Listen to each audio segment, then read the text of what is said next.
And shout out that guy at GameStop today who subscribed to us on YouTube after talking about Ghost of Yotei and my podcast and blah, blah, blah, blah, blah. That happened today. Shout out that dude. I didn't get your name, but that was really cool of you.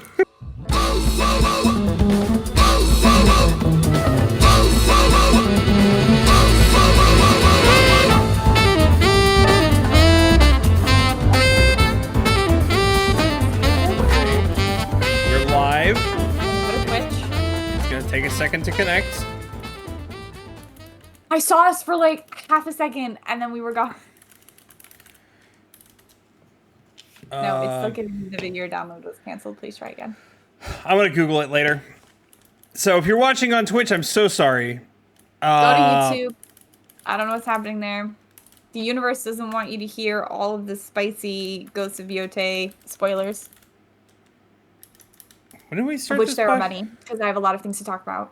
My God, do we both have things to talk about? And it makes me We have upset. opinions. We're opinionated people. I think you're more mad than I am. Maybe? Maybe? Okay, let's get back to the good news of what I was talking about before. Hi, everybody. This is the what officially is going to be the podcast live on YouTube. Hi. Okay, cool. Before everything crashed and broke, I was giving Emily good news that my computer shouldn't crash again. Right? Huh? I'm like outside of the window. I'm not in my frame. I might need to adjust that at some point. Could you adjust it before we do the podcast so I can be in the frame? You're in frame. Am I looking at an outdated version of this YouTube? I am, and this is a 7. This is not our live thing. Okay, hold on, sorry. Okay, there we go. I fixed it. Everything's terrible, guys. I'm sorry. Okay. So, right. All right. So we're streaming, except for apparently not my certain things. It doesn't matter. We're in. We're not streaming on Twitch. We're streaming on YouTube. Hey, guys, we're here to talk about Ghost of Yotei. Blake and I both platinumed the game. But we're not jumping straight just... and thoughts on it. But that's not what we're jumping into. We never start with, the main topic. Yeah, I know. I wanted to get you off of talking about the issues. So let's talk about news. Blake has one thing he'd like to share. Well, first, I want to finish my good news. Because I've been cut off. Yes, your good news. So sorry. Start over because of everything. Yes, my computer had an overheating issue again, and every time I played Repo or Peak with my dear friend Emily, for some reason, at some point, my computer would crash and it would just completely shut down, and my CPU would be at 95 degrees Celsius, which, if you don't know, is very, very hot. Way too hot. It's a lot. It is way too much. Here's the good news, is that essentially... the bad news is I took it to somebody and they couldn't fix it, and they made my computer significantly slower to keep it from overheating. And I'm like, this is not working great. Why is this not working great? That's terrible. Yeah, it was awful. And so I'm like, I'm going to actually dig around and see if I can figure this out. And I found out that even though my water pump, the thing that keeps the thing cool, is connected and running, the computer itself is not controlling how much is flowing. And not enough water was flowing back and forth. And so once I turned that on, crazy. I ran Peak today, and it was like, I'm going to stay cool and chill the entire time. It wasn't a million degrees from running a very small indie game. It did not peak at 75. Haha, pun intended. It did not that was funny. Get it? It did not peak past 75 degrees C, which is sweet spot. Now, granted, Peak and Repo, I learned today, are very CPU-intensive games, meaning they don't use my GPU as much as my CPU. But hey, they work now, and I'm happy about it, and I can be happy and get by at this point. So that's the good news. And now on to the gaming news of the day. The only piece of gaming news, and it's multiple pieces connected into one. Not the only piece of gaming news. I have gaming news. Stop ignoring my gaming news because my only piece. I said my only piece. No, you did not say my. Hey, check the playback. He said the only piece of gaming news. Oh God. Oh dear God. You're right. Let's just quit forever and never come back. Okay, I'm sorry. Share your gaming news. Well, for one, Costco has come out and announced that they will no longer be selling Xbox products anymore. Period. Point blank. What? Period. Essentially, they weren't selling, and it was just kind of pointless at this point. And then rumors started circulating around, and these have been so far debunked by Microsoft, but multiple store employees at both Target and Walmart were also saying they were eventually getting rid of Xbox stock altogether as well. And so, could this be the end for Microsoft?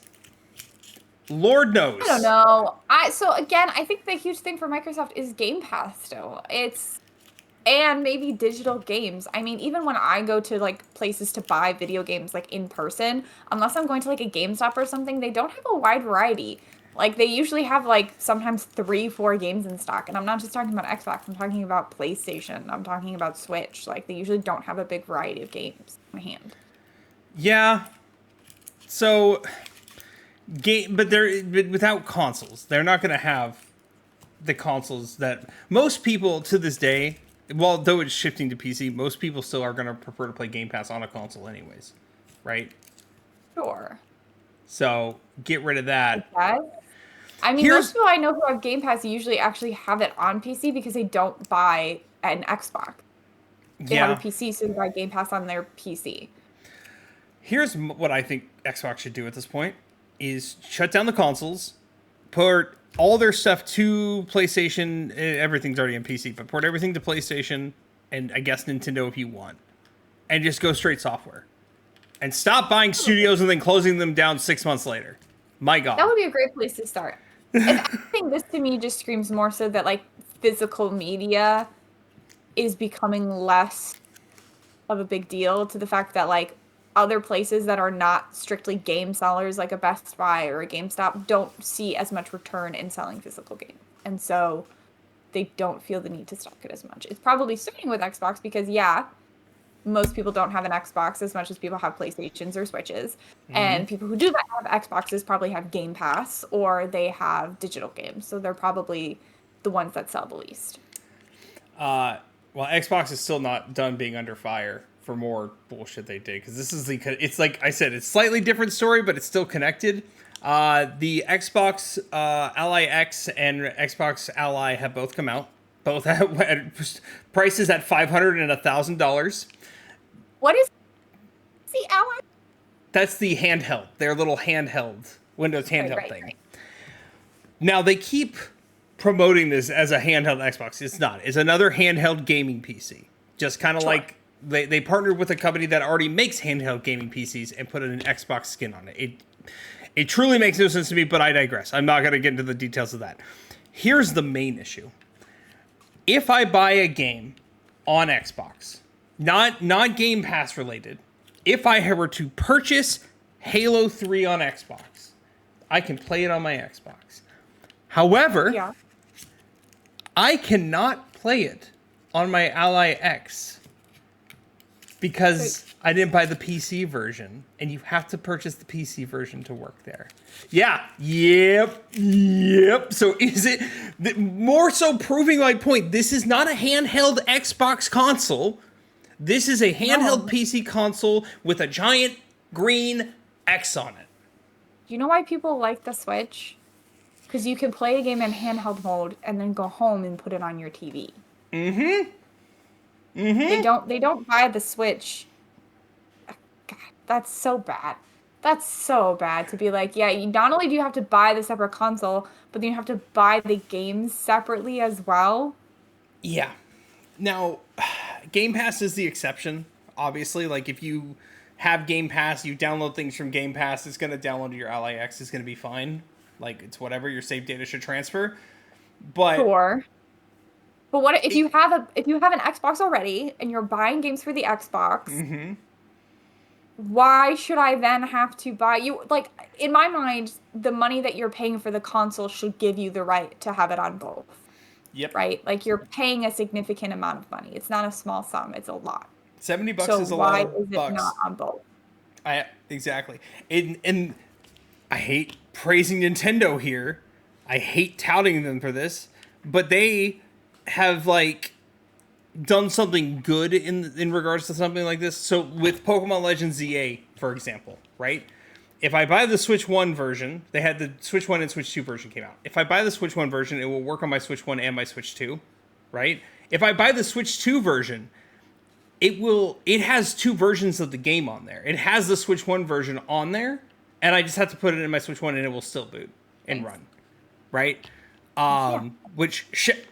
Thank you, Nintendo, for not screwing me over there. But like, if they can do that, if they can do that bare minimum, but Xbox continuously says, "There's my foot again," and shoots it again, and this all started with the Xbox One back in 2014 with the DRM bullshit. It's just gonna be another. They're just continuously going downhill. I see this continuously getting worse before it gets better, and I don't think they're learning their lesson that the anti-consumer part of what they're doing is not helpful. Seeing Nintendo get away with a lot, and so they're like, well, we can get away with that too, and that doesn't necessarily translate. The things that Nintendo can get away with is not necessarily things that other companies can get away with. And the only reason Nintendo can get away with it is because they have the games to back it up, right? And Xbox, yeah. For the most part. Yeah, Xbox no longer. Right now, if they have the games to back it up, I would tell you no. No, I don't think they do. They don't. But 3 years ago, maybe, when we got Tears of the Kingdom and the Mario and all that. But like, no, right now they don't. But Xbox, Halo hasn't been good since Halo 3 in 2007, 2008. Gears of War hasn't been good. I can't name a single Xbox IP that is worth it. Or we're talking Microsoft in general, because they did just have, like, obviously Starfield was not the success people thought it was going to be. Nope. And then is that Indiana Jones game out? Do people like it? It is out. It came out. Oh, Indiana Jones came out like November of last year. It was like right after the cutoff for Game of the Year, and people adored it. People like it. People loved it. But here's the problem: that also released on PlayStation. Yeah, I was planning on playing that at some point. Yeah, I also am, along with the 007 game coming out. It looks like they got pretty good scores, actually. Right, but if you multi-release it, yes, it is an Xbox game studio. But if you multi-release it that soon, I'm not going to associate it with Xbox. I'm going to associate. Sure, I'm not going to associate it necessarily with Xbox, but it's still like an IP. Yes, technically. But no, it did very, very well. People adored that game. People think it's great. It's on my list, but it is not high enough on my list to get it till it's on sale. So, that's my news. Yeah, that's my news. I was an Xbox fan during the 360 days, slightly. I had an Xbox 360 with my PS3, and I did play my 360 more, and then after that, it just was all downhill. And I bought an Xbox One, hated it, returned it or sold it like 6 months later, and just played my PS4 at that point. So I haven't not thought about buying an Xbox, and now that the price has gone up from $500 to $650 for a Series X, I have no desire to buy one. And why would you? There's no point. I had an Xbox 360 back in the day to play Assassin's Creed on. That was a hand-me-down from my brother-in-law. I never played another Xbox after. This is going to embarrass me a little bit, but I don't care. The only reason I got an Xbox 360 was back then when I did watch the very little anime I did, and it was anything that was on Toonami. I watched a lot of Naruto, and they had like weirdly console specific games, and there was one on the 360 that was not going anywhere else. And I'm like, well, that's a reason. And then I played a lot more on it. I think that's where I originally played the Deadpool game and all that. But yeah, that's the only reason I got it. I respect that. I wish you were still an anime fan. I wish you didn't hate anime. I don't hate it. I just struggle sitting and watching things. I don't do well. You should see me in a movie theater. It's I'm watching the movie, but I fidget. I fidget a lot. Love going to the movies. Okay. We have to move on because I want to talk about Ghost of Yotei. But first, I have to talk about Dreamlight Valley. I'm going to eat fries while you do this. I'm not going to eat fries while you do this. Dreamlight Valley had their showcase yesterday, their annual showcase, and I was telling Blake that it's a really good thing we beat Ghost of Yotei, or I only had one mission left of it because I wasn't going to care about anything else after this. So basically, Dreamlight Valley, if you guys don't know, was one of my favorite games of the last few years. It's a very Animal Crossing-like cozy sim game. And they just had their annual showcase stream, and I'm not sure anybody but me cares about this. But they announced the next DLC, which is Wish Blossom Ranch. And it's going to have Snow White, Tinkerbell, Tigger. I'm super excited for Winnie the Pooh characters to come. And Cruella, which is a weird addition. But they're also bringing horses to the game, and you can ride horses and do things with horses now. And then Cinderella comes in December. I'm just very excited. It's a really good time to be me when it comes to my video games that I'm playing. It's a fantastic time. That's my news. I guess I should include the fact that it drops on November 19th. The DLC drops November 19th. The next update comes out December 10th. So there's a lot going on. That's perfect. That means when I visit you, you will not be distracted by it and say, no, can't see you. I got to Dreamlight Valley. It's not great, though, because my best friend's birthday is November 20th. So I have other commitments for that time period. You keep forgetting my birthday's in December, but okay. December 17th, buddy. That is correct. That is the day. Don't say the year. Don't dox me like that, though. Don't say the year. I'll leave you be. I'm old. So yeah, I'm very excited. I know you don't care, Blake, because you said the only way you get back into Dreamlight Valley is if they brought Emperor's New Groove back. I could jump into another cozy game after playing Harvest Moon, Story of Seasons. I kind of have a little bit of an itch to jump back, but I haven't yet. So, again, the water is great. Well, I need to. I love it here. If I do, it's not starting until January when I gotta get through this backlog, man. And I got one more review to do this year, which hopefully will be next week. Hopefully. Well. We are at the halfway mark, so we should talk about Ghost of Yotei. We're not really at the halfway mark. We didn't start. We just start late. Yeah. It's fine. We have plenty to say. Yeah. So last week, if you were here last week, Blake and I talked about kind of the mechanics and the gameplay and the world around Ghost of Yotei. This one is going to be a very story-specific review. We might delve into other things that come to mind.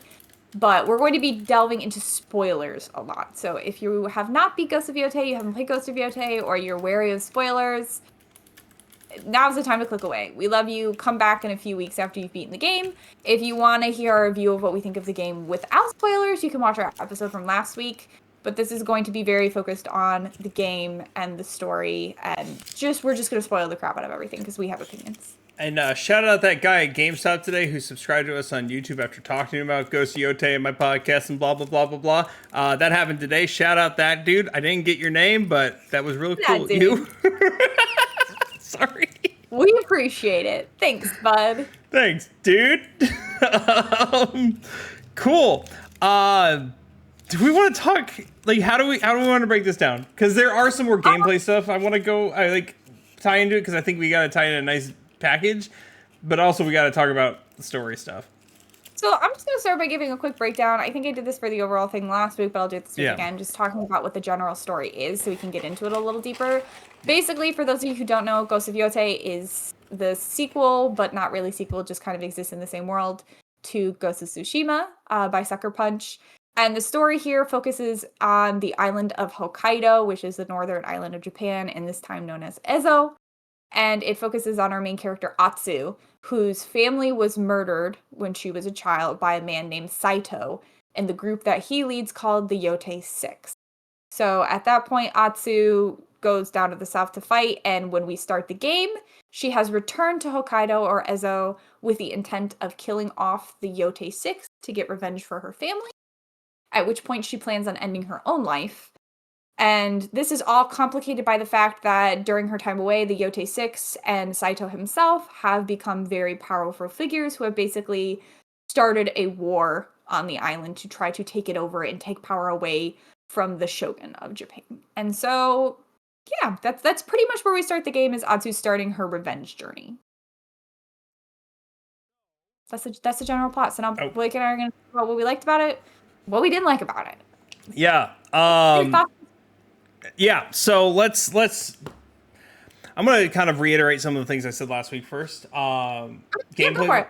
Yeah. I want to talk about initially, like, gameplay wise, because we're not going to go super into gameplay wise.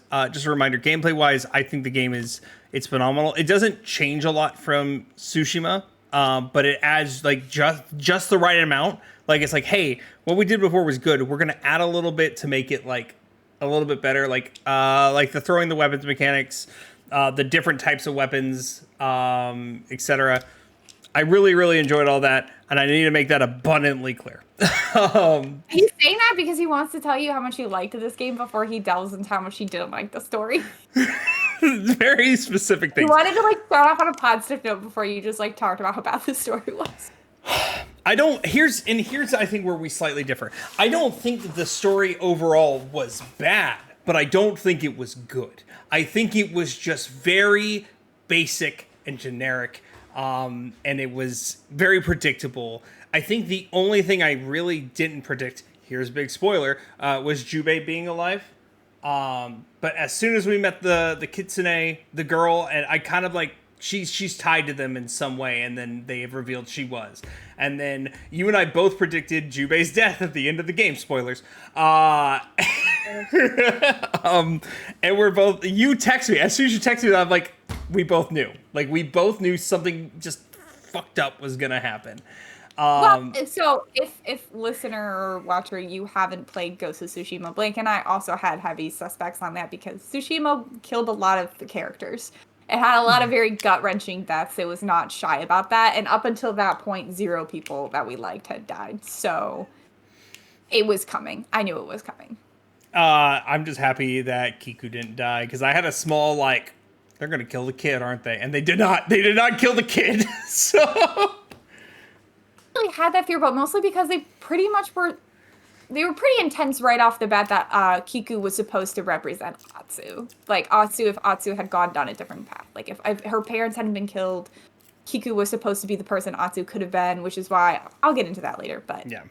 I think overall, and how this could have been better, because I think it could have been keeping the premise, because the premise itself isn't bad. The premise itself, like, while it's been done before, it's not a bad premise. I mean, Assassin's Creed Shadows did it as well. I mean, obviously they weren't copying each other. We already talked about this last time. Yeah, we might. I just want to say, people who are listening or watching, we might compare Shadows and Yotei here because they had similar plot lines. We are not shading either one of these games. No. I know Blake didn't like Shadows as much as I did. I absolutely adored Shadows, and I really adored this game as well. So it's kind of hard not to compare them, but we're not here to shit on either. Weirdly enough, I think I'm giving them similar scores, but for different reasons, but we'll get into that later. Okay, so what I think they could have done... let's talk about what they did right, story-wise. What they did do right... Huh? What did you like? What hit you? One, I talked to Emily about this yesterday. I do enjoy how Sucker Punch is able to, like, convey a scene, and things are very cinematic. So even though I kind of predicted how this was going to happen, like the beat itself, I still enjoyed watching it unfold and how they put it together. Like, this whole game felt like I was playing a movie, and then I got to watch movie scenes. Oh.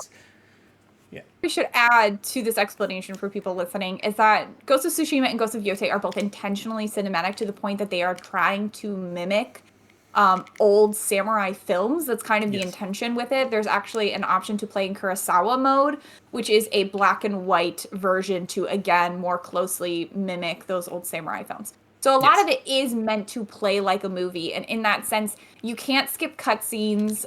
You can't fast forward through dialogue. You can skip cutscenes if you want. Oh, God. Really? I did because I had one game crash and it was my fault. And I had to restart, and it put me back in 20 minutes. Beginning of like a duel, like that, like long. No. Okay. So you can't skip all cutscenes. It's very specific ones that are like they're pre-rendered cutscenes. Any pre-rendered cutscene you can skip essentially. So to add more context to this, there's just a lot of cinematic things in this game that they work really hard to make cinematic. They're spread throughout the world. One of the side quests that you can do is you can duel other people, and every time you duel someone or you have like a big boss fight, you get this really like 45 second thing of 45 second long. As I said it, I was like, it's wrong, but like my brain couldn't really correct it in that moment. Anywho, continue. It's just a long clip of basically you drawing your sword and them drawing their sword, and you look at your eyes, and then you look at their eyes, and it's all really slow and tense. And so the Sucker Punch intentionally throughout the entirety of this game is trying to make it feel like a movie. It's trying to build the cinematography. Every time you're on your horse, this actually kind of did drive me nuts. A lot of the times when you're on your horse, it will pan the camera for like the most cinematic shot of you riding through this like field, and it was pretty, but also it drove me nuts because I couldn't really see where I was going. So, what they in kind of adding on to that, I do like the not the limited HUD, because one, the HUD only like pops up if it like has to, like if you're in a fight or something. It's the only time you really see the HUD, or any type of like indicator that you have to do something specific. But for the most part, there is no HUD. There's no things. It truly feels like an immersive world, because I'm not seeing press X to do this all the time, right? It's only when it has to. Time you climb, if you take like a 0.03% Yes, true. second break from climbing, it's like, use L. You can do it. Use L to climb. I believe in you. You gotta use the L button. Yeah. But back into like the things I like. Back into the things that captivate, and then we'll jump into the things I really like. I just want people to have the context that like it is intentionally cinematic. Like its whole thing is making the story feel as close to a movie as possible. Yeah. I do really, like I said, I enjoy how well they put it together, because I think you can have that idea of making something feel like a movie and cinematic and fail badly. I think they put a lot of love and care into both Tsushima and this one, because I had that same feeling of Tsushima. I know I slipped up my word there. You know what? We're even now. We're even. Great. I also, weirdly enough, a lot of the side tales, like you have multiple different mission types. You have bounties and such like that, but there are these side tales, essentially like legends, things of myth, that you can discover. Those side tales were the most interesting part of the game, to me. One of them, big spoiler alert, towards the end of the game, is related to Jin Sakai, and you see, because you know at the end of Ghost of Tsushima, he exiles himself up to Ezo, right, to be away from everybody, and you go see this beautiful house that now it's falling apart, but you see this beautiful house that he's been staying in. You get his sword, this beautiful. It is a wonderful side tale. Yeah, you get a haiku. It is very good. I kind of waited the whole game to be like, are we gonna get references? And we kind of didn't. We got like one quick dialogue reference to like, oh yeah, they said some samurai poisoned like 200 Mongols with wolfsbane, but we don't really believe that. And obviously that's a thing that happens in Ghost of Tsushima. But like right at the end of the game, like right near the end of the gameplay, you get this big tale about it. And I was like, oh, thank you. I was waiting whole game for this. I knew Sucker Punch was going to throw in. They always throw in references. They did in Ghost of Tsushima 2 with Infamous and with Sly Cooper. They did it here. You see murals of both Infamous. One of them I didn't find. Emily found it and sent to me. Was a big Infamous reference. Because it was at a shrine, or like one of the shrines like you climb the mountain climbs. I didn't see that big one. I only saw the small one, and I think that's a Sly Cooper reference. If I have to guess what that smaller one was.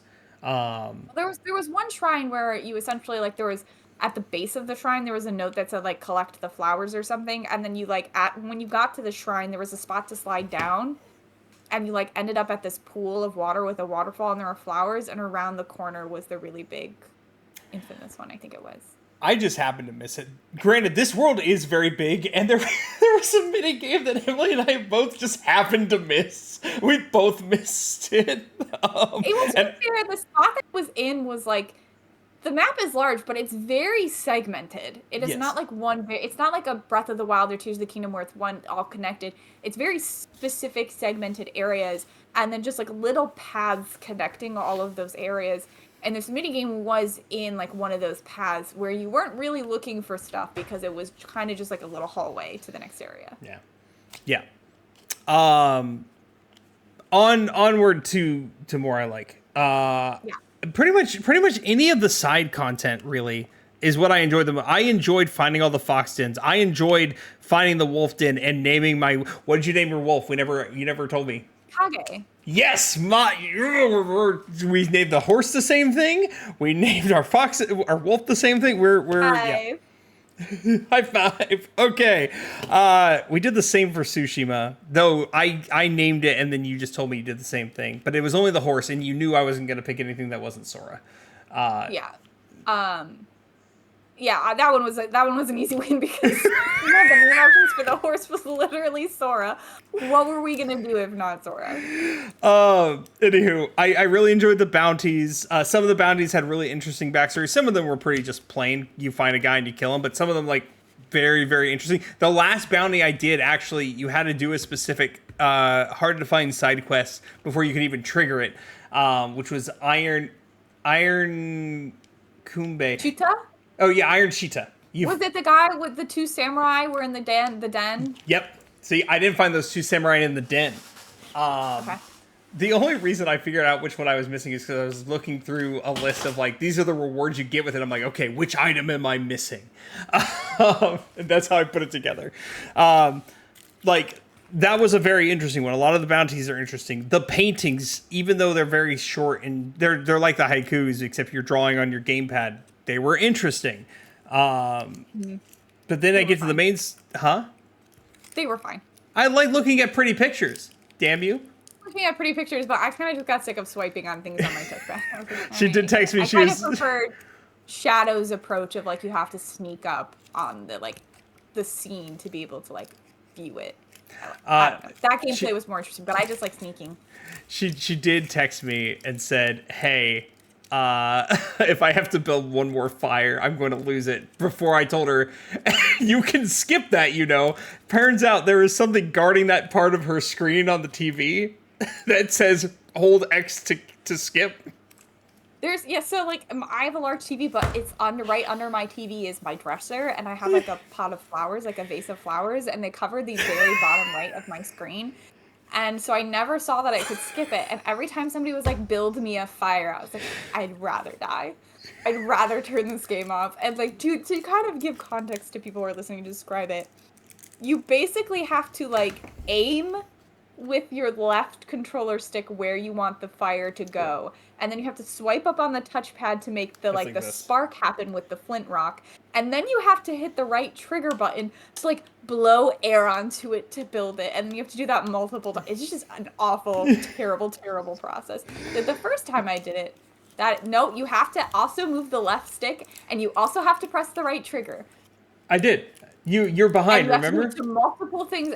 Guys, it's not fun. It's not fun. It's obnoxious. And like, no matter what he's saying or how like he's demonstrating how easy it is, he knows it's obnoxious because he's skipped them all. No, it is obnoxious. I didn't skip them all. Like what I would do is I would start it, and if they started talking to dialogue, I would finish it so I could hear the dialogue. If they were not talking at all, I'm like, okay, holding X to skip. Do not care enough. Like that was my rule. They made me so mad. Yeah, it was fun novelty at first, and then it got obnoxious and boring. And I'm like, why are we doing this? I don't need to do this every 5 seconds. Fire? And I think the thing that I didn't do it until the last day I played, which was I guess he's technically the super boss. I can't remember his name. He's on top of Mount Yotei, and you have to kill. Oh, not Tetsu. It's close to Tetsu. I can't remember his name, but Tatsu. It's longer than that, I think. No, it's like Tatsu the Unbeatable.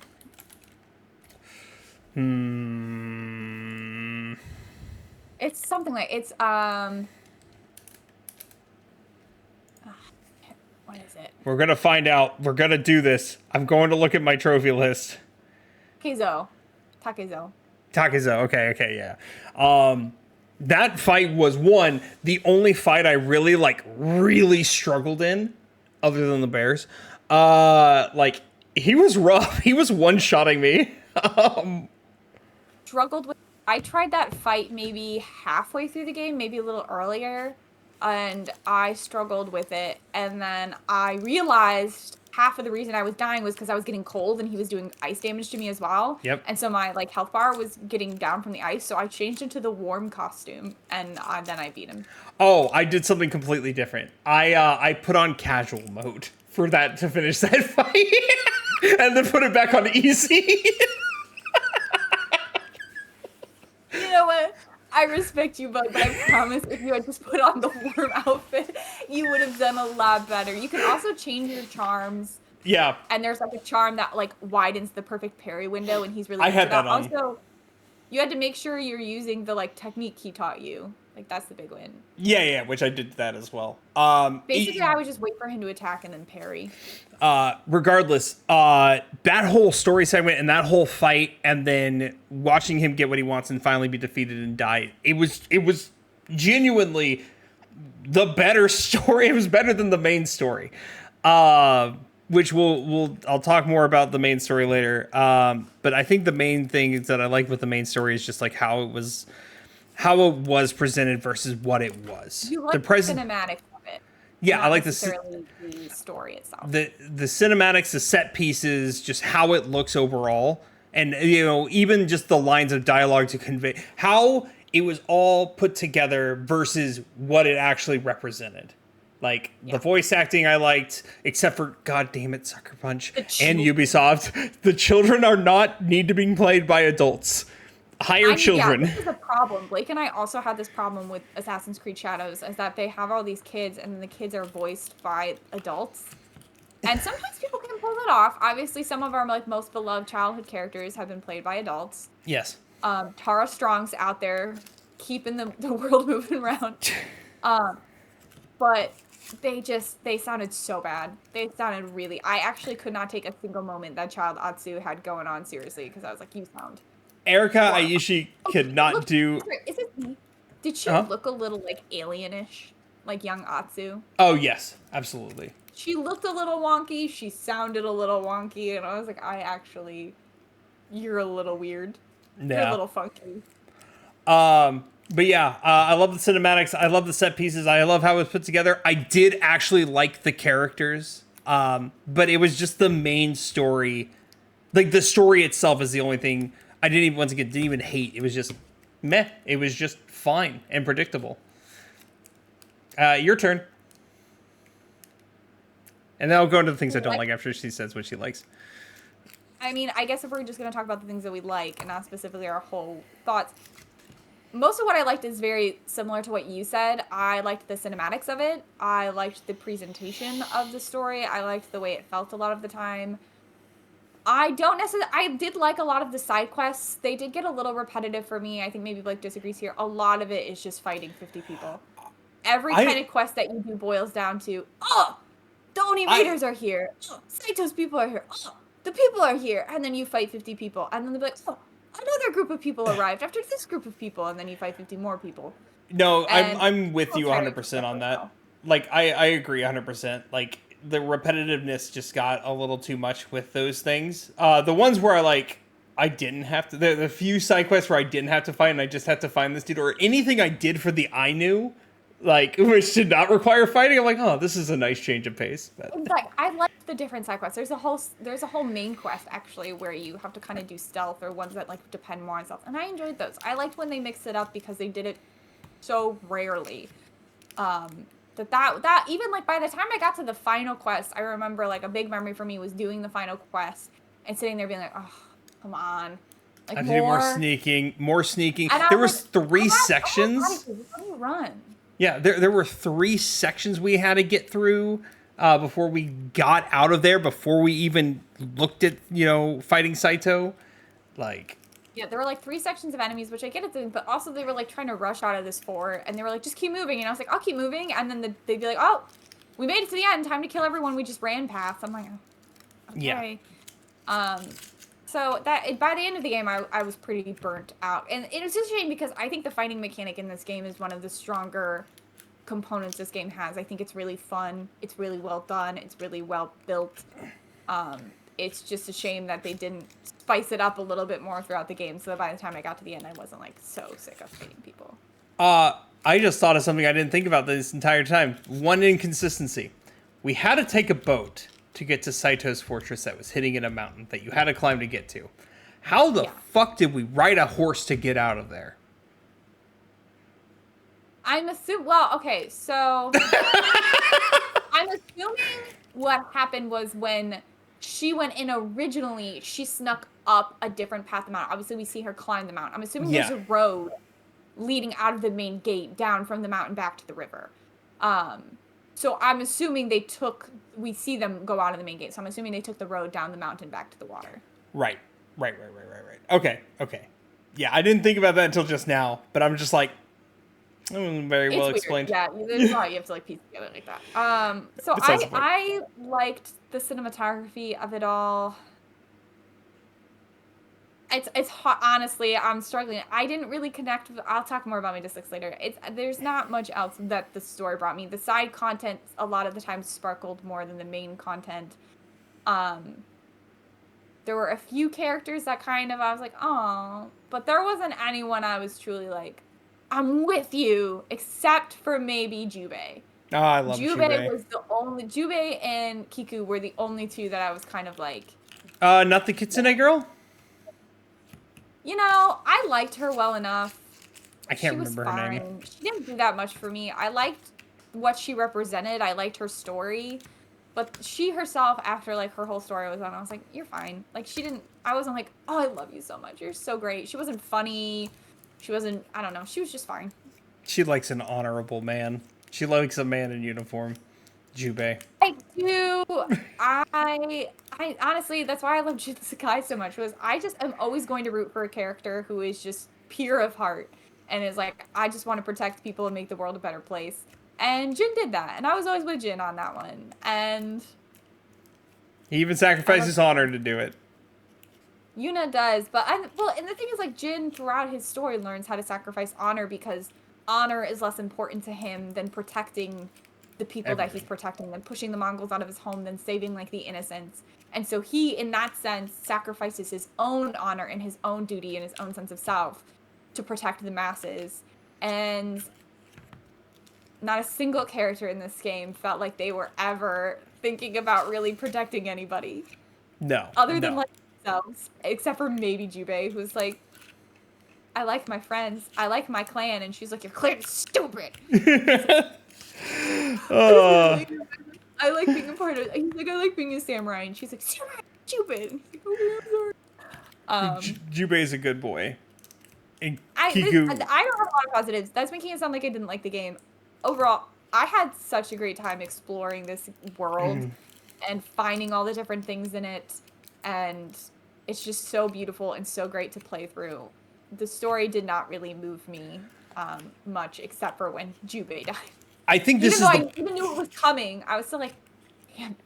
I think this is the perfect example of this game is this perfect example of while story is important to both of us, it's not everything, and this game succeeded in all other areas, making it still a pretty decent to enjoy an enjoyable experience. Enjoyable experience, yeah. There was a lot I wish it had done differently, and we'll talk about that when we talk about our negatives, but it still was a very enjoyable experience. It's just not like, it's not Ghost of Tsushima. It's just not. It's not. And it's not. It was hard to live up to that game because Blake and I both put it on like our top 10 games of all time at one point, but it's still like a fun game in its own right. It still has some really good content, and I enjoyed playing through it. I'm considering getting the PS. Let's talk about the negatives. Oh, well, I was going to say I'm considering getting the PS5 version of Ghost of Tsushima and just replaying and replatinuming Ghost of Tsushima on the PS5. Actually, and started playing Ghost of Tsushima before Ghost of Yotei came out, and I couldn't get into it because I was like, I got other things going on. Disney Dreamlight Valley sitting right there. And then I was playing Ghost of Yotei, and they were like talking about Jin Sakai. I was like, oh, I gotta go back to Tsushima. Like, I want to play as this dude again. Maybe I just got so sick of Atsu, but every time they like dangled a little piece of Jin in front of me, I was like, oh. My boy. She also, talking about other things she has to do, she also has like a stack of 6 of my games right now. One of them I'm getting back in a few weeks, but. Which one?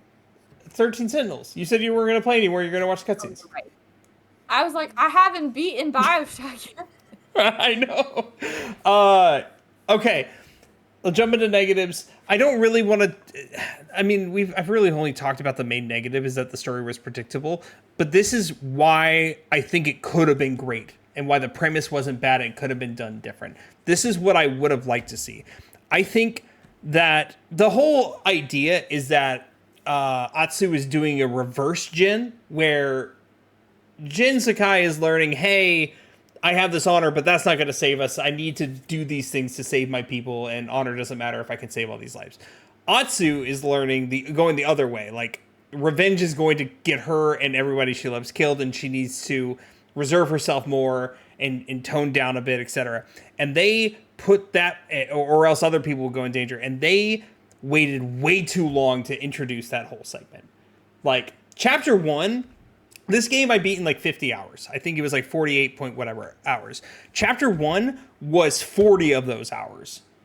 It was the pacing for this game was ridiculous. Yes. It was, quite frankly, was just ridiculous. Yeah, chapter 1 was 40 of those hours. And it wasn't until the end of chapter 2, where I hit hour like 45, 46, that the game, that Atsu's like, I'm so sorry, I screwed up. I let revenge get to me. We're just going to talk about it for a very short segment of time and not see a long, drawn out. With Jin Sakai, it was him struggling with that idea of becoming dishonorable. Decline. Right. With Atsu, it was I made one mistake and now I'm better. And then Jubei saying, I wish I could believe that. And then he sees, and then they run away, and then Jubei comes back to help, and then he gets stabbed. And it's just like, we don't see the character development or growth in Atsu, except for it wasn't enough time. And they should have kind of pushed it out a lot more than they did. We got subtle hints here and there, but it wasn't really done well, the way they kind of put that together. I think, once again, I will never say that this is a bad story. I just think it was mid, but had potential to do better, making it disappointing that it wasn't better. Because I knew what they were trying to do, and they just executed poorly. A lot of things that like were almost contradictory to me that made me mad, I think. So, can I speak for a brief moment about my negatives? I mean, yeah, I'm done. Okay. So, my big thing for this one was, obviously this is a story about revenge. And revenge you can take in a couple different ways, but I think this one was all about how revenge is secular and right, like you get your revenge, but by getting your revenge you traumatize somebody else who's going to then want revenge on you, right? And it never ends. At what point does it stop? Atsu is trying to get revenge for a man who murdered her family. But the man who murdered her family, one of the people who partook in it, their child died because of Atsu's father. So they were getting revenge on Atsu's father, right? So it's just all about how this revenge moves from one person to the next and it never stops. And it's supposed to be about Atsu leaving this cycle of revenge and stopping it in its tracks and saying, no more, we stop it here. Yeah. This has been pretty well done recently, most notably by The Last of Us 2. It did not work for me mostly because these were not everyday people who were in this terrible world trying to get revenge on one another. It wasn't a sense of, like, for example, The Last of Us 2, where it's Ellie, and I think her name is Abby. Yes, that's her Abigail? name. It's Abby. And they're just two everyday people who have been caught up in these things and they're at war with one another. This is not that. Even if you take away Atsu's revenge and her desire for revenge, the Yotei 6 are horrific, horrible people who are murdering innocents. They're burning villages. Like, throughout the game impresses upon you time after time the most gruesome and horrific things that the Yotei 6 are doing. They're actually in a war right now. Like, the last area of the game you go to is the Yotei 6 basically conquering this land, burning everything down, killing all the, like, villagers inside of it, having fun doing it, helping people starve, stealing their food. They're horrible people. And so it's not just Atsu after these people. Atsu is, like, saving this, like, world by doing this. And at the same time, even the people who are criticizing her for revenge, such as Jubei, are part of the samurai. And what are the samurai doing? They're also hunting the Yotei 6. So they're all like, oh, Atsu, you gotta give it up. You gotta stop searching for revenge. Okay, you still gotta kill Lord Saito at the end of this. Somebody's gotta kill him. And somebody is gonna kill him, or he's gonna kill everybody else and then have power, and he's gonna kill Clan Matsumae, which is Jubei's clan, he's working really hard to stop from happening. So it felt hypocritical. It didn't feel like it worked because of who these people were. And at one point, we kind of see Atsu try to stop the cycle of revenge. She finds the person she's supposed to hunt down, and instead of killing him, she says, work with me, like, let's understand one another. We've both suffered. We've both been, you can change. You can become a better person. And they end up working together. She forgives him, quote unquote, and he goes off to start a new life. The dude is one of the worst humans that could possibly have gotten that like gift of forgiveness. She sent a murderer, like just an awful human being, someone who murdered and pillaged and raped for fun, and was like, And was a drunkard. yeah, he tried to say he and Atsu are the same because his sister died because of Atsu's father, so they both hurt each other. And if that had been the end of it, I would have been like, yeah, you both have been through something. But he continued to murder and kill people for the fun of it. They're not the same. So it just, Nope. the point they were trying to drill home fell flat. And I feel like she did a good enough job of forgiveness when she forgave. So essentially, watch her. She's trying to hunt down these 6 people.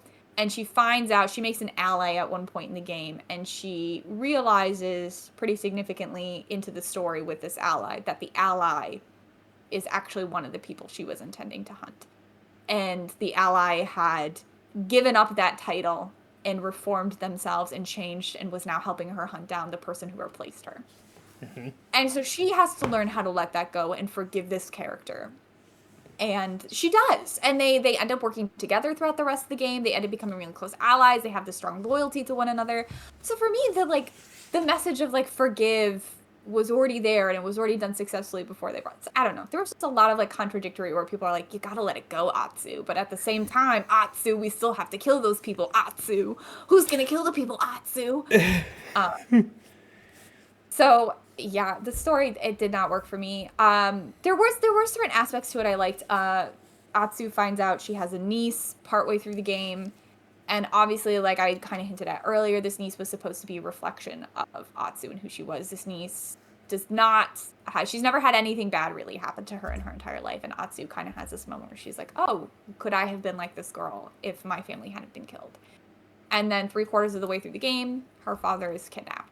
And she becomes angry. She starts to have this desire for revenge. She starts to let this grief fuel her anger. And Atsu sees this girl becoming her.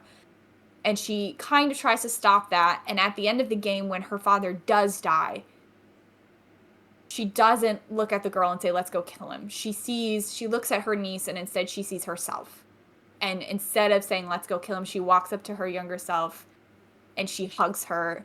And she says it's going to be okay, basically providing for her niece what nobody provided for her, which was comfort and love to get through the grief. That reminds me of, speaking of Kiku, and I thought about this earlier today, and then I forgot to mention it, and maybe I just missed it when playing. Did they explain what happened to the mother? They did. At one point when they're running through the temple, they're doing something. They're doing one of the side quests with Kiku. He mentions that she got sick when she was pregnant, or right after she gave birth, and then she passed away not long after. That's right. I think it was such a short little segment that I just exited my brain. It was like a short little snippet, and they never really, I kind of want to explore more, like, who was this lady? Did you love her? Like, was she, like, I don't know. But certain characters I definitely liked. I liked Jubei. Atsu sometimes pisses me off, but it is what it is. I think she's designed to piss you off, though. Like, I think that's, like, the intent. I think she is. I think she's supposed to be this, like, kind of snarky, kind of darker character. And I just really stick with those. Like I said, I like the good boys. So she kind of irritated me a bit. But, my other big gripe with the game, the story, is not in the story of itself, but the way it's presented to you. In the sense that you have one area you start off in, and you have to clear that area. But after you clear that area out, you are free to go in any direction you wish. And you actually aren't really free to go in either direction you pick. They ask you straight up, like, where do you want to go next? And this happens so early on in the game that you have no context for what you're choosing. Yep. And so Blake and I both chose the same one. And what you're entering into by basically choosing this person is like a 20-hour campaign. Actually, my friend Justin, he actually went to Kitsune first. So this is what I was gonna say. Yeah. Was I actually didn't realize like how big that choice was, because you get to the next character after that. First of all, again, you're entering into a 20-hour campaign. Yep. Where this huge plot twist that your brother, who you thought was dead, is alive, happens on like hour 5 of the game. And then you go to the next area, you're at 30 to 35 hours into this game already. And like Blake said, he beat it in like 50 hours. And this is the area where you learn the most basic shit. You get Mm. throwing knives. You get, like, the eagle vision, if we're going to compare it to Assassin's Creed, because I don't have anything else to compare it to. Yeah. Where basically, like, you can see through walls, you can see where enemies are. And I was like, damn. I should have gone to this place first because I love stealth. And this whole game, I was like, I don't like the stealth in this game. I can never see where the enemies are. Like, this is so infuriating. And then you get to this point, and it turns out it's been in the game all along. I just had to wait 35 to 40 hours to get it. And that made me really mad. It made me really disappointed. It made me feel like I could have been having more fun with the stealth and the quests that I was doing, and I wasn't able to because I made the wrong choice that I didn't know to make early on in this game. So that kind of just went, like, the pacing feeling off.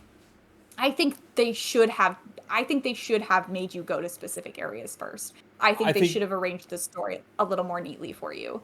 I think the Kitsune by default has to be first. If not only just for being able to see people through wall, for smoke bombs. Smoke bombs became integral when I got them because I was able to just do everything when I had a smoke bomb and assassinate 3 enemies at a time and move on with my life. Like, it was so good, and I think it would have hit harder if the Jubei reveal had been further on in the story. Yep. Also would have made more sense to me why you were so loyal to Oriyuki, who is the former Kitsune, because you had been with her throughout the game. The fact that I got her in the last area and then she just shows up with you at the end of the game, I was like, oh, okay, so you're going to be a main character. I didn't think you were going to be a main character. I thought you were going to be the main character for the section you were in. Yep. I didn't realize you were going to be... I mean, basically, you end this game with 3 main characters aside from the little girl, and it's you and your brother and Oriyuki, and I did not know she was going to have that kind of impact on the story. So I think if they had set a different path and made you follow that path, I think story beats and characters would have hit a lot stronger, and it could have elevated a lot of the gameplay. My last complaint, or second to last, is just... This is a game where I thought the gameplay was really good, but because of the way the story works, every time you go to a new area, you're learning new skills and you're getting new weapons. And so it felt in a way I almost never left the tutorial. Because everywhere I went to, I had to do another set of, go find, I'm going to be real, go find another male. Because actually, you had to get to the 3rd area of this game before you unlocked women. I don't know if you noticed that. Blake, yeah, no, they made a point. That's when they made the statement that Saito no longer cares about gender and just wants people loyal, and that's why you started seeing women.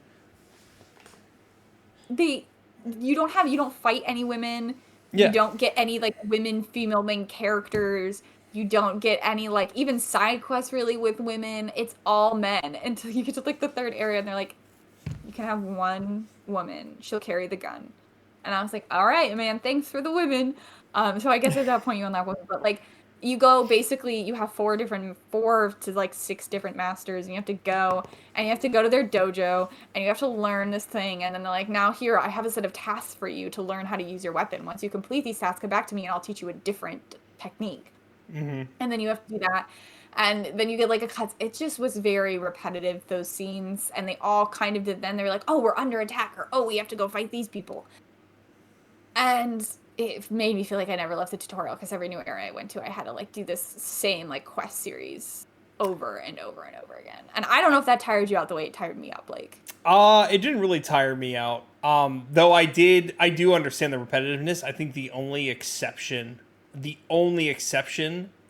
because it wasn't super long and only took 5 seconds to do, was the pistol, which is the best weapon in the whole game. I love that pistol so much. I put off going to that dude. I, like, explored the whole area before I went to him because I was like, I don't want to do another, like, huge, like, 4 quest thing where I have to do all these things for Matt. And then I went to him and I was like, oh, we're done? Really? That's it? Oh, man. I just gotta level it up and go? Oh. I was like, really? That's it? You're not gonna make me, like, spear a bunch of fish and have, like, a Zen lesson? I don't know. So I was pretty relieved by that point, but my only big complaint, I guess I just wish there were more side characters I connected with, or more, like, I really, again, not to compare it to Shadows, but, like, what Shadows did was you had one main, like, hub, and you had, like, allies, and your allies were always at the hub, and you could have special scenes with them, and you could grow your relationship with them, and that's the kind of thing I enjoyed more. Atsu in this game had a pack, but really her pack was just a group of random merchants, that you met throughout the world. And sometimes they could throw a side quest your way, or you could do something interesting with them. But for the most part, they were just like random associates. So it didn't really feel like a pack to me. I would have liked more characters, just more side characters. Yeah, no, I agree. I agree. Though I will say, Mad Goro, 10 out of 10 side character. Love that man. Mad Girl was pretty great. And I I did love. really like the little boy, Jiro, Yes, something like Jiro that. is Jiro, Jiro. thank you. Who like stole things and sold them. There were a few that like I was like, oh, that's nice, but no one I was truly like, oh, this is my favorite. Like it made me think of I guess like the first game with like Taka, where I was like, oh, I love Taka. Like I would die for Taka. I love Taka so much. I did like the Bounty Hunter a lot too. I The liked Bounty his Hunter was great. I thought he was fun. I like Kojiro. Yeah. I thought he was a lot of fun. But there wasn't anyone I liked the wolf. The wolf was neat. Oh, I liked the moment at the end of the game with Atsu and the wolf where she says her hunt is over and so the wolf leaves her, kind of like symbolizing the departure of her and the wolf and the end of her revenge.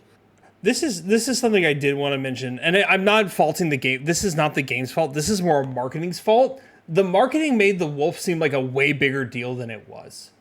Yeah, the wolf was not really a thing.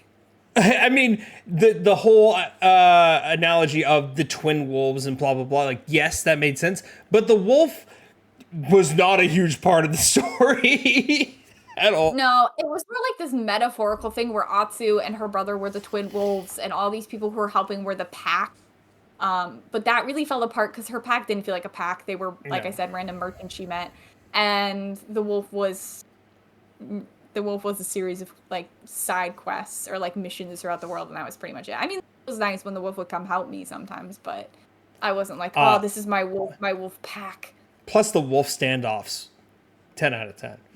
They were great. They were really fun. I had one other thought. I don't know where it went. I'll come back to it, I guess. No thought, brain empty. I mean, that's. Oh, go ahead. My anger thought. I have two anger thoughts. She gives up the revenge. She's like, I don't need revenge anymore. And she takes her list, which is the list of all the people she was going to kill, and she burns it. She's like in front of the main villain, where she's like, see, I'm above this. I don't need revenge anymore. And then she proceeds to get murder revenge. to get revenge. I like that. And that again was just such a moment of like undercutting it for me, where I was like, I think the way it was supposed to be conveyed was that like this was no longer a fight for revenge, but more of a fight to stop an evil dude. But it did not land the way they but that again, it's the whole thing of like she had to kill him because of how evil he was. What, they were gonna let him go and then let him like conquer the world? Yeah. I mean, it also these were two small complaints. Where I was waiting for you to finish this mission because I want to hear your thoughts. What did you think they thought was going to happen? So there's a plot essentially where you're trying to kill two brothers and you capture one brother and then you use him as bait to lure the other brother out. And so they're like, we've staged this public execution for brother A, hoping brother B will show up. And they have the execution right on the water because they know brother B has a boat. And then they're absolutely baffled when the ships show up and start shooting at the castle. They're absolutely so flummoxed. They're like, and I'm like, they're coming from another direction. You didn't think to check every direction? What did you think they were gonna do? Like, not try to take the castle? Not, like, bring all their best weapons? Like, it's the main villain's kid. I was like, what did you think was gonna happen? Of course, you expected, you planned for him to show up. Yeah. You're still surprised that I was like, why didn't you, like, say you took him somewhere else? Why have it at the castle? Why not have it, like, somewhere else completely? Why not, if anything, why not capture him, bring him to prison, tell them you're executing him, kill him while he's still in the jail cell, and then bring out somebody else to be him? Like, put the mask on or put something over his head, like, so that he's dead. I don't know. It didn't make sense. That's it. Nope. There was just a lot of plot holes where I was like, this doesn't make sense. Why are we doing this? Or, I don't know. The plot was fine. It wasn't anything spectacular. It was just fine. I give this game a rating after sitting on it and really thinking about it. I give it a 7.8 out of 10. I have risen it a little bit. I give my ratings differently than Blake does because I'm used to rating books, which are rated on a 5-star scale. I rate this one like a 3.75 to 4. We're around in the same range then. That literally is the same range on both scales. It's around that 78% if you think in percentage. Like it wasn't bad. It is in the very good to excellent category. Not perfect. Perfect is 10, but it's very much in that good. very good. Huh? Say excellent. I would say very good. Like, Oh, your audio did not sync, and it came in very late. And yeah, just saw your face. It caught up now. We're good now, but like that was jarring. I just said it was very good, and then you got quiet for a really long period of time, and I was like, oh, that made him really mad. No. You froze. No. I think very good is like a good thing. If I had to put it on a tier list, which shout outs to my tier list coming when this year is over and I finish backlog games, I'm going to rate everything I played this year, including new things. I would probably put it in B, like a solid B. Here's my question though. Do you think with everything we have this year, do you think this is still Game of the Year worthy? Do you think this is a Game of the Year contender? I think it will be a contender because if you listen to how most people are reacting, they are acting like it is. I think, would you, Blake? Would I put it as a nomination? No. In a Game of the Year, like if somebody said to you, choose you, Blake, today get to pick the Game Awards. Oh shit! Okay, if I have to pick, Ghost of Yotei is making that list. If I have to pick, personal preference, not based on your personal preference. Okay, so then it's not if I have to pick. I think just in general, it's going to make it, but it's not going to win. I think it's going to get nominated. Because I'm trying to think. I don't think it deserves it. I think it was too mostly just okay. I think Ghost of Tsushima, when it got nominated, deserved that. It also deserved to win, but I digress. Fuck you, Last of Us Part 2. A game about the cycle of revenge. But I think it will get nominated. I don't think it will win. I'm trying to think. I think Expedition 33, Silk Song, Donkey Kong, probably Ghost of Yotei. I don't think Hades 2 is going to get nominated. Split Fiction? Split Fiction might. I think Split Fiction will get nominated. Also, as much as I love Split Fiction, I don't think it deserves to be nominated. Right. KCD 2 I hadn't played, so I can't really speak on it, but I know people died for that game. Do you think we'll get in like we got Balatro last year? Do you think we'll get like another indie nod like Peak or Repo because those have been so popular? I don't think one of those two. I think Silk Song falls under that because it is an indie team with only 3 people. But the difference with Balatro and that is that Balatro came out of nowhere. Silk Song's been in development for 8 years and everybody's known about it since after Hollow Knight. Yeah, I don't know. It just feels different to me somehow. It is completely different. It's the same, but it's different. Shouts out Balatro, by the way. I love that game. It is so good. At one point, I was playing Ghost of Yotei the other night, and I was checking to see if you were playing Ghost of Yotei, and you were. And I was like, oh, sweet, we're both playing. And then at one point, I was like, oh, is Blake still online? And I saw that you had switched to Balatro, and I was like, yeah, but I guess you needed a break, huh? I don't remember why I switched. I want to run that like for the first time in a while that time, too. I did it. I'm like, I'm in a good mood now. I want to move on. I was like, everybody needs a break, I guess, sometimes. I enjoyed my time with Yotei. I don't know if Yotei is a game that I'm going to feel the need to go back and replay. No. It's certainly not going to make my top 10 the way Tsushima did. And okay, so I guess this is, you rate it, I guess I'm going to ask the question. Did you like this or did you like Shadows better? Oh. Okay. I'm going to start by saying this. Yeah, I did. I think they're within the same range. I still think, because I think the highs for Yotei were still higher than the highs for Shadows. Really? I think the highs, because the combat for me in Yotei is just significantly better. It is. That's true. And granted, I'm not big on Assassin's Creed like I used to be back in the day. I know it's your bread and butter and you love it. And there could be some bias in there, but I'm just such a stealth person. I will prefer a stealth approach over going in and killing like 50 people in a row over and over. And the stealth for me in Assassin's Creed Shadows is just chef's kiss. Oh, You I was also thinking. have like little hook shot. You have the ability to like go underwater. You have the ability to like. So I just, oh, so The good. stealth I oh, you got it. I was just gonna say, like, going up to like a castle and like having to figure out how to approach it and how to like sneak to where I need to get to and kill one enemy at a time. Oh, that was my shit. I think yes, absolutely the stealth, and then also obviously the parkour in AC Shadows is gonna be way better. There's no question about it. It'd be weird if it wasn't better. In the end, though, which story did you like better?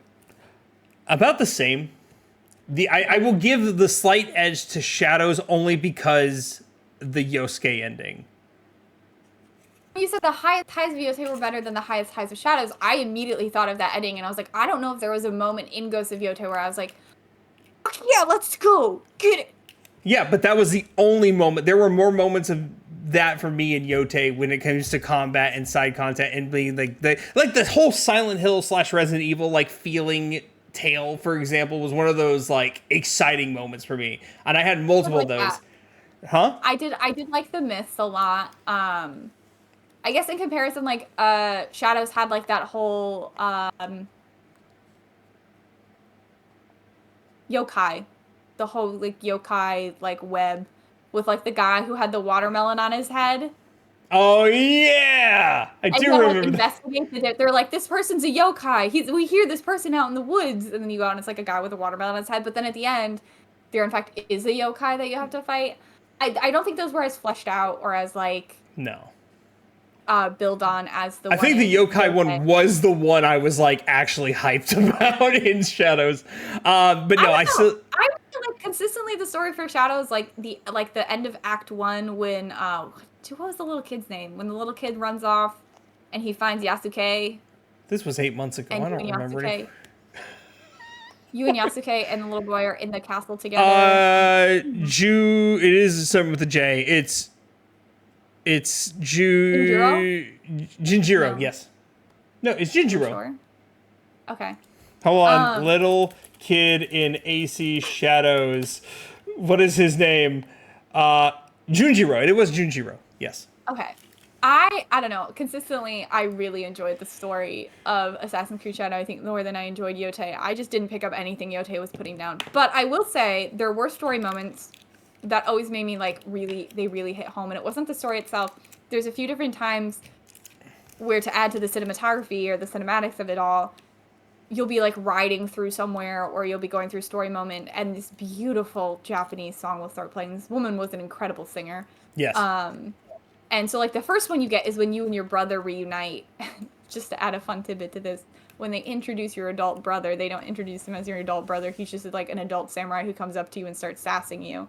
And I was like, oh, is this a romance option? And then it was your brother. So I interpreted that really incorrectly. Still funny to me. The first thing you get of that instance is when you and your brother are riding through an area together right after you reunite, and it's kind of awkward and it's kind of weird, but this beautiful music starts playing, talking about like the twin wolves who share one heart. There was a few moments where I was like, oh, that's beautiful. That's beautiful. Loved that. Overall, yeah, I just liked Yotei more. I think this is a problem with most open world games where I think Yotei did it better, was that a lot of open world games feel over bloated, and Shadows felt over bloated for me. Yotei did not feel over bloated for me. I did not get that fatigue and that I don't want to do any of this. Shadows, I didn't platinum Shadows because when I finished the story and I had done so much, I'm like, I really don't want to play anymore and look for more things because there's too much. Shadows was definitely a longer experience. It was, I mean, I think I put like 100 odd hours into Shadows, whereas I think my Yotei experience was like 55 to 60 hours. So I would agree with that. I also think though that Shadows had two main characters. As for like what's in the open world, I do think Shadows had a lot, but again, Shadows was carrying two main characters. So you had stuff for Naoe you had to do, but then you also had stuff for Yasuke to level up his stuff.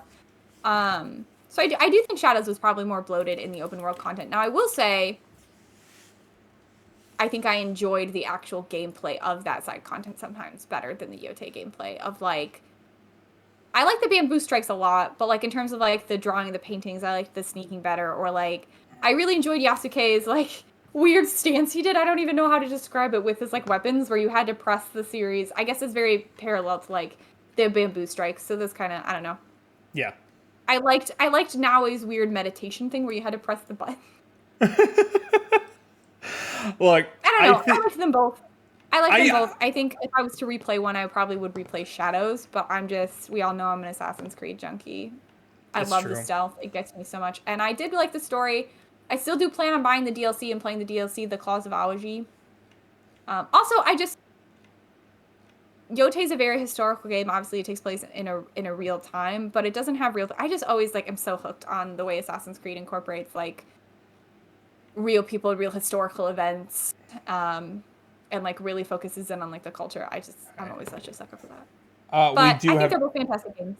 We do need to call it in a second because we've been going for a long time. We started late, so we haven't been going as long as it feels like we have been going. But true, we had a lot to say about Yotei. We put a lot of time into it. Now, we're back on weekly. You already know this. I should have a Pokemon because I don't have to finish Pokemon Legends ZA to review it because it's a Pokemon game.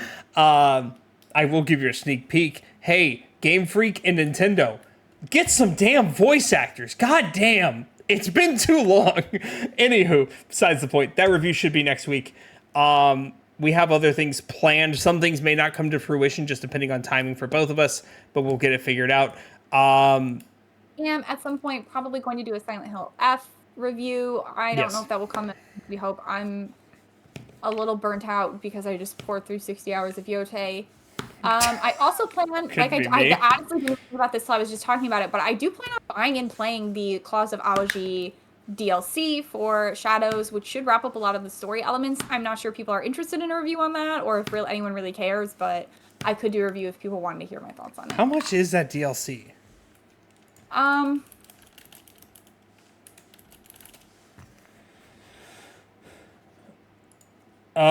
It's $25. 25. Oh, that's a little steep, but I understand why. Unless you pre-ordered the base game, in which is included for free. Which, no. Okay, cool. This is gonna be where we cut it off.